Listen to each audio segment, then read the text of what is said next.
जय माता रानी दोस्तों, आप सभी का बहुत बहुत स्वागत है आपके अपने चैनल राधा कृष्ण ऑफिशियल में। उम्मीद करती हूँ आप लोग बहुत अच्छे होंगे।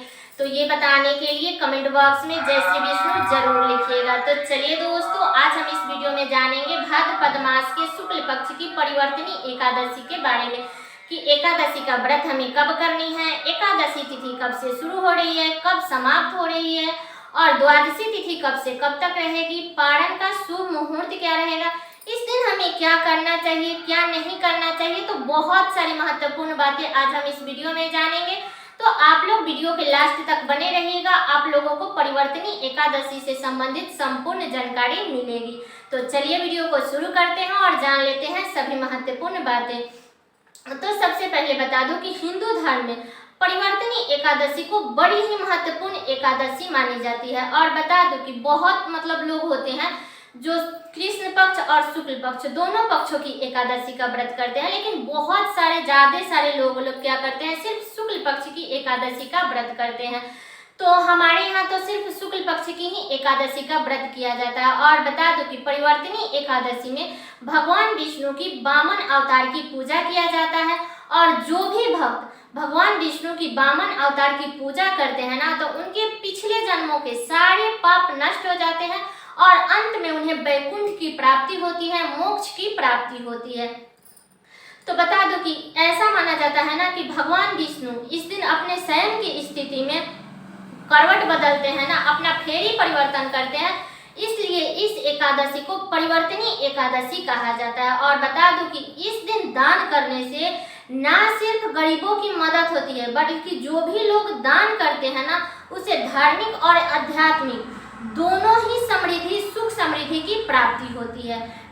और बता दूं कि इस दिन जो भी भक्त भगवान विष्णु के वामन अवतार की पूजा करते हैं ना, वो तीनों लोग और त्रिदेव की पूजा करने के बराबर उन्हें फल प्राप्त होता है। ठीक है, तो अब चलिए जान लेते हैं कि एकादशी तिथि कब से शुरू हो रही है और कब समाप्त हो रही है, और द्वादशी तिथि कब से कब तक रहेगी, पारण का शुभ मुहूर्त क्या रहेगा। तो बता दूं कि एकादशी तिथि शुरू होगा 13 सितंबर को रात्रि में 10:37 पर एकादशी तिथि शुरू हो जाएगा और एकादशी तिथि समाप्त होगा 14 सितंबर को रात्रि में 8:43 पर एकादशी तिथि समाप्त हो जाएगा। तो उदया तिथि के अनुसार हमें परिवर्तनी एकादशी का जो व्रत है वो 14 सितंबर को करना है। अब चलिए जान लेते हैं कि द्वादशी तिथि कब से शुरू हो रही है और कब समाप्त हो रही है। तो बता दूं कि द्वादशी तिथि शुरू होगा 14 सितंबर को रात्रि में 8:43 पर द्वादशी तिथि शुरू हो जाएगा और द्वादशी तिथि समाप्त होगा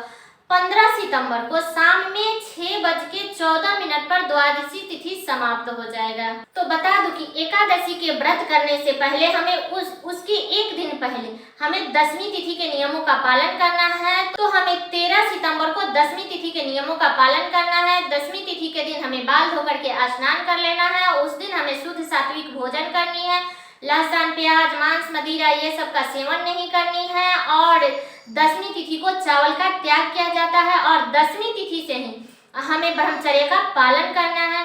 फिर हमें एकादशी के दिन यानी 14 सितंबर को हमें सुबह में जल्दी उठ करके अपने घर के अच्छे से साफ सफाई करके अपने नित्य कर्मों से नियमित होकर के, और आप लोग दातुन से ब्रश कीजिएगा, तो ब्रश कर लीजिएगा। इसके बाद स्नान करके साफ स्वच्छ वस्त्र धारण कर लीजिएगा। इसके बाद अपने मंदिर में भगवान विष्णु की विधि विधान से पूजा कर लीजिएगा। और एकादशी का व्रत है, विष्णु भगवान का व्रत है, तो विष्णु भगवान के पूजे में आप लोग पीले चीजों का ज्यादा प्रयोग कीजिएगा, केले के भोग लगा दीजिएगा और खुद भी पीला वस्त्र धारण कर लेते हैं तो बहुत ही अच्छा है। तो आप लोग पूरे विधि विधान से पूजा कर लीजिए। अपने व्रत का संकल्प अपने हाथ में जल लेकर के व्रत का संकल्प ले लीजिएगा और उस जल को भगवान विष्णु के चरण में छोड़ दीजिएगा। ठीक है, इसके बाद में जब आप पूजा कर लेते हैं तो हमें सारे दिन उपवास रहना है। और एकादशी में हमारे यहाँ एक टाइम फलाहार किया जाता है। तो बहुत सारे लोग बोलते हैं जो एकादशी में साबूदाना नहीं खाना है, तो हमारे यहाँ तो लोग खाते हैं, बाकी आप अपने घर का नियम देख लीजिएगा। और एकादशी के दिन आप लोग किसी की भी निंदा चुगली, किसी का अपमान मत करिएगा। जो भी दरवाजे पे भीखू भिखार पशु पक्षी कुछ भी आता है तो उसे कुछ खाने के लिए जरूर दे दीजिएगा, उसको ऐसे मत भेजिएगा। ठीक है, और बता दूं कि एकादशी के दिन हमें दोनों समय भगवान विष्णु की पूजा करनी है। अगर मान लीजिए कि सुबह में आप कर लिए हैं विधि विधान से पूजा, तो फिर आपको शाम में विष्णु भगवान की सिर्फ आरती करनी चाहिए। भोग दोनों समय हमें लगानी चाहिए और भगवान विष्णु के भोग में हमें तुलसी पत्र जरूर डालना चाहिए। और बता दूं कि एकादशी के दिन तुलसी पत्र आप लोग मत तोड़िएगा, क्योंकि नहीं तोड़ा जाता है। और आप लोग दशमी तिथि के दिन ही आप लोग तुलसी पत्र तोड़ करके और रख लीजिएगा भगवान के भोग में डालने के लिए। और भोग में याद से आप लोग तुलसी पत्र जरूर डाल दीजिएगा, क्योंकि भगवान विष्णु बिना तुलसी पत्र का अपना भोग ग्रहण नहीं करते हैं, ठीक है। और एकादशी के दिन हमें भूमि पर शयन करना चाहिए। और बता दूं कि जो भी लोग बिना व्रत किए अगर व्रत का लाभ प्राप्त करना चाहते हैं, तो एकादशी के दिन सिर्फ चावल का त्याग करके और भगवान विष्णु की सिर्फ पूजा कर लेते हैं ना, तो उतने करने मात्र से ही हमें एकादशी का कुछ फल प्राप्त हो जाता है, ठीक है। इसके बाद में हमें द्वादशी के दिन, ऐसे तो सहने में तो शरीर साथ तो देता नहीं है, तो आपसे जितना भी मतलब पार लगता है उतना भर साफ सफाई कर लीजिए, अपना ब्रश करके अपना स्नान कर लीजिए। और स्नान करने के बाद में आप अपने मंदिर में फिर से पूजा कर लीजिएगा। अगर मान लीजिए कि अगर आपका मतलब भोजन बन गया है, शुद्ध सात्विक भोजन बना है, ऐसे द्वादशी के दिन भी हमें शुद्ध सात्विक भोजन करना चाहिए, लहसुन प्याज नहीं खाना चाहिए। और द्वादशी के दिन चावल खाया जाता है, ठीक है। तो आप लोग द्वादशी के दिन अगर आपका भोजन बन गया तो भगवान विष्णु को भोग लगा दीजिए। नहीं बना है तो जो भी ड्राई फ्रूट फल कुछ भी रखे हैं तो उससे आप भगवान को भोग लगा दीजिएगा।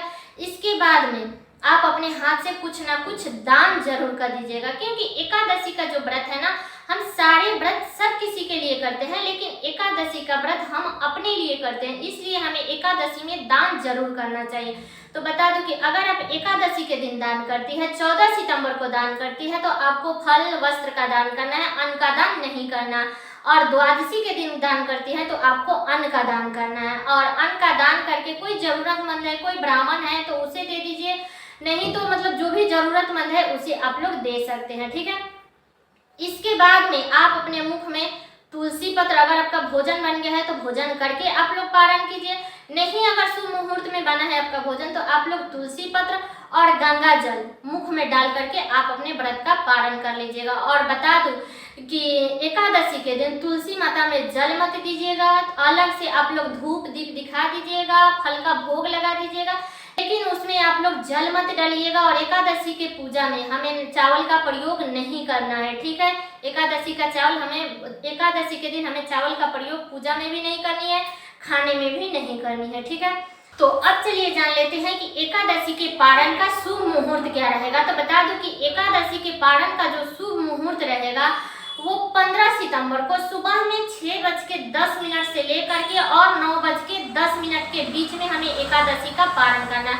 तो आप लोग पारण का पूरा ध्यान रखिएगा, क्योंकि एकादशी का पारण हमेशा शुभ मुहूर्त में ही किया जाता है।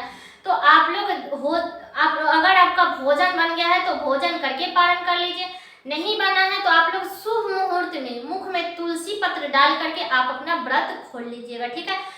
तो सारी बातें क्लियर हो गई एकादशी से संबंधित। तो ये वीडियो मेरा यहीं तक का था। कैसा लगा ये वीडियो आप लोग कमेंट करके जरूर बताइएगा।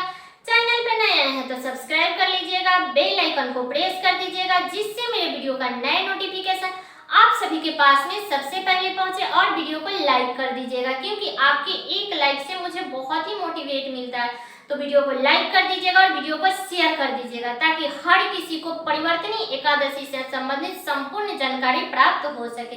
तो चलिए दोस्तों, मिलती हूँ अगले वीडियो में किसी नए वीडियो के साथ में। तब तक के लिए नमस्कार।